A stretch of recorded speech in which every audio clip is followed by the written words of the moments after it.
Se a gente fizer um recorte da nossa história recente, né, pensando nessa tecnologia maluca que a gente vive, cada dia uma novidade, se olharmos para trás aí colocar 20 anos ou 30 anos, com o surgimento, né, da informática, da computação e depois da internet, né, a internet veio como uma novidade que não, né, na época que hoje ninguém imagina viver sem ela, muitos falavam que o rádio iria morrer. Você se lembra disso, né? Existia, nossa, agora o rádio acaba, vai matar mesmo o rádio.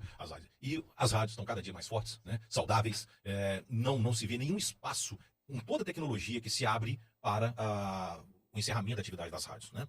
Eu queria que você traçasse um paralelo com a literatura, porque também a literatura, de uma certa forma, foi muito impactada pela tecnologia, né?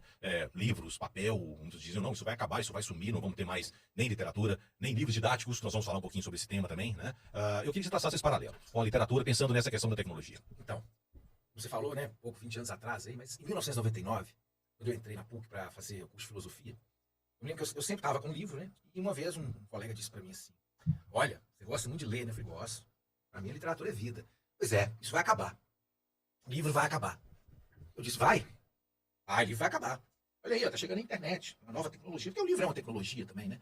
Caneta é tecnologia, o óculos é tecnologia, tudo é uma tecnologia. Ele disse, vai acabar. Eu falei, olha, talvez daqui 20, 30 anos a gente encontre, e eu vou dizer para você que os livros estão mais vivos do que nunca.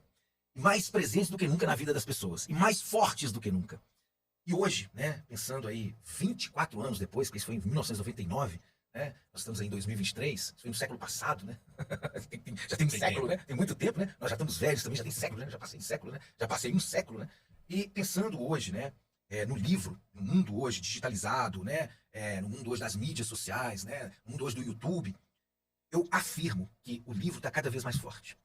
Os livros, você vai hoje às livrarias estão cada vez mais fortes também em vários aspectos. A livraria é um ponto de cultura, é um lugar de encontro.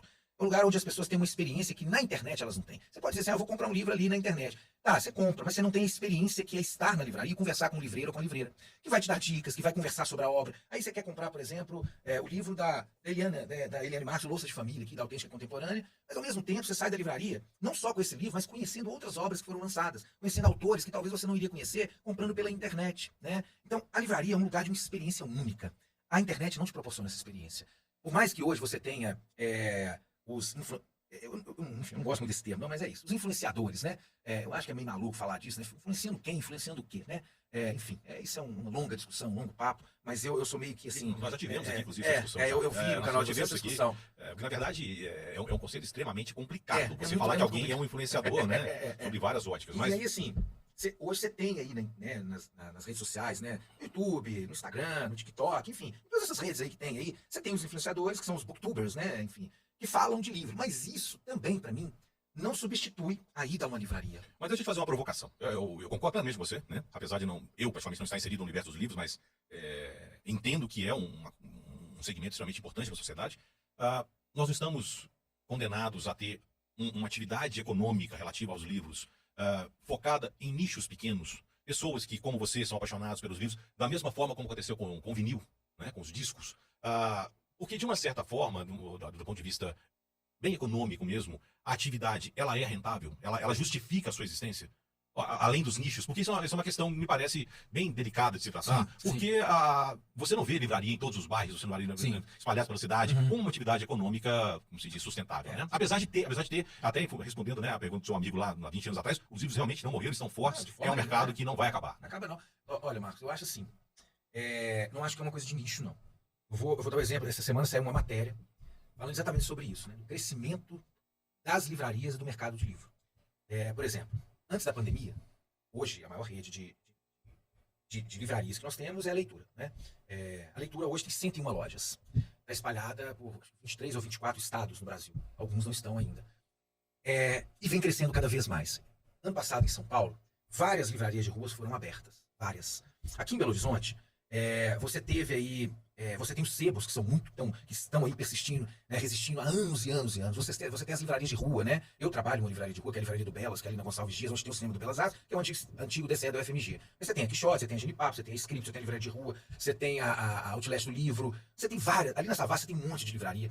Mas para além das livrarias, eu acho que tem algo que é muito importante, que são os projetos que existem que disponibilizam livro para quem não tem acesso. por exemplo. Eu vou citar um projeto aqui, que é um projeto que há 10 anos, está completando 10 anos agora, que é um projeto criado por um amigo, que é o Alfredo Lima, também conhecido como Farelo de Quiau, o Robin Hood da Quebrada, que chama-se Livros em Todo Lugar. Esse projeto está completando 10 anos, dia 13 de outubro, depois de amanhã. E esse projeto, o que ele faz? Ele leva livro para quem não tem acesso ao livro. São mais de 30 mil livros distribuídos em 10 anos. Semana passada teve uma ação, e o principal parceiro desse projeto é um salão, o Salão do Zezinho, lá no Bairro Nacional. Esse projeto forma leitores. A formação desses leitores significa que são leitores que muitas vezes não têm condição de comprar o livro. Mas são pessoas que eu acredito que se elas tiverem uma condição melhor de trabalho, com um salário melhor, com uma vida mais digna, elas vão passar a adquirir livros também. Então, essa formação de leitor, não só dos projetos literários, mas nas escolas que têm projetos que formam leitores de fato, né? Não fazendo que faça ficha literária, reproduzindo isso, mas formando leitor, dando exemplo, com professores que leem, dão exemplo, né? Com projetos que incentivam de fato as crianças, tendo famílias onde pai, mãe, tio, tia, avó também leem, dão exemplo. Você forma leitores que futuramente, né? Ou até no presente mesmo, vão frequentar livrarias. Então, eu acredito que não é algo de nicho. Eu acredito que é algo que tende a crescer cada vez mais. Ontem eu estava conversando com o Bruno, que é um amigo ele trabalha na Editora Planeta, e o Bruno estava dizendo para mim ontem, olha, Paulo, o mercado de livro está crescendo e ano que vem vai ficar mais forte ainda. Muito mais forte. E vocês que estão na livraria de rua, vocês vão ficar mais fortes ainda. Porque a experiência que a livraria de rua tem é diferente, por exemplo, de uma experiência de um leitor que vai à leitura. E aí, assim, por vários motivos que eu não vou entrar aqui em detalhes, eu acho que seria complicado, né? Mas é uma experiência diferente. E essa experiência, cada vez mais as pessoas estão buscando essas experiências presenciais e que tem algo que vai além do só escolher o livro. É que tem alguém ali que fala assim, olha, tem esse livro, por exemplo, sexta-feira. A pandemia incentivou isso? As pessoas buscarem essa experiência na rua? Eu acho que um pós-pandemia. O pós-pandemia, claro. Eu acho que esse pós-pandemia, porque assim, a pandemia ela fez com que um grupo de pessoas ficasse em casa. Sim. Um grupo de pessoas específico. Mas existe um grupo de pessoas gigantesco que continua trabalhando, continua saindo de casa, pegando ônibus, indo pro trabalho, porque ou trabalha ou morre porque não tem comida, nem é pelo, né, assim, teve o Covid, eu tive Covid, eu passei por isso, eu fiquei internado, eu vi, né, assim, eu vi o que foi um hospital lotado, gente morrendo, gente sendo entubada, gente gritando, gente surtando, mas eu acho que, assim, o fato de muitas pessoas terem se isolado, eu acho que faz com que, hoje, a gente está vivendo uma nova possibilidade de experiência, que é voltar a ter esse contato presencial das conversas, do diálogo, de ouvir. Tanto que os clubes de leitura cresceram no pós-pandemia presencialmente. Por exemplo, a Livraria do Belas Artes tem um clube de leitura há 10 anos. Né? E sempre que chega a gente lá e vê escrito, pergunta como que funciona. As pessoas elas querem ter essa experiência de compartilhar suas leituras. Né? Tem um clube de leitura de BH, que acontece sempre, que é muita gente, que acontece sempre no CRJ, ali no Centro de Referência da Juventude, na Praça da Estação, e que as pessoas votam para falar de livros. Então, essa experiência de olhar para o outro, de ouvir o que o outro tem a dizer do que ele leu, de levar, porque quando, por exemplo, esse livro aqui, o Louça de Família, da Eliane Marques, ele fez parte do clube de leitura do Belas. E você pensa, são 30, 40 pessoas ali que leram o mesmo livro. Então você chega lá assim, nossa, cara, eu vou falar assim, mas eu não gostei desse livro e tal.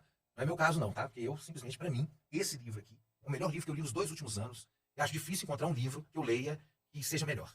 Assim, para mim, é o melhor livro que eu li nos 2 últimos anos. Eu li vários outros, sempre tô lendo, mas esse aqui, para mim, ainda não teve nenhum que superou ainda. Né? Mas assim, você chega nesse encontro para falar do livro, às vezes você chega com uma percepção, aí tem 40 pessoas. Você sai com 39 percepções diferentes. Isso é muito enriquecedor.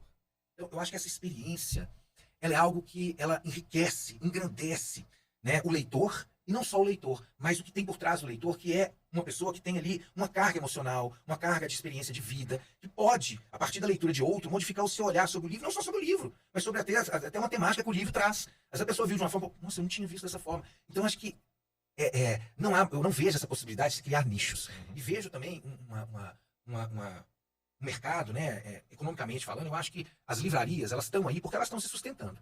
E a partir do momento que não se sustenta mais, eu acho que aí, se a pessoa que tem a livraria, ela tem que tirar o dinheiro do bolso dela para colocar ali, eu acho que aí tem que se repensar. Então, eu acho que ela vem se sustentar, acho que vem se sustentando, né? Por exemplo, a gente teve aqui em Belo Horizonte a livraria Ouvidor, que era na Savassi, ela fechou, mas logo em seguida veio o Fred, abriu a Genipapo. E tá lá, vivendo, sobrevivendo. A Savassi foi particular, né? A gente teve um período ali Sim. turbulento. Sim.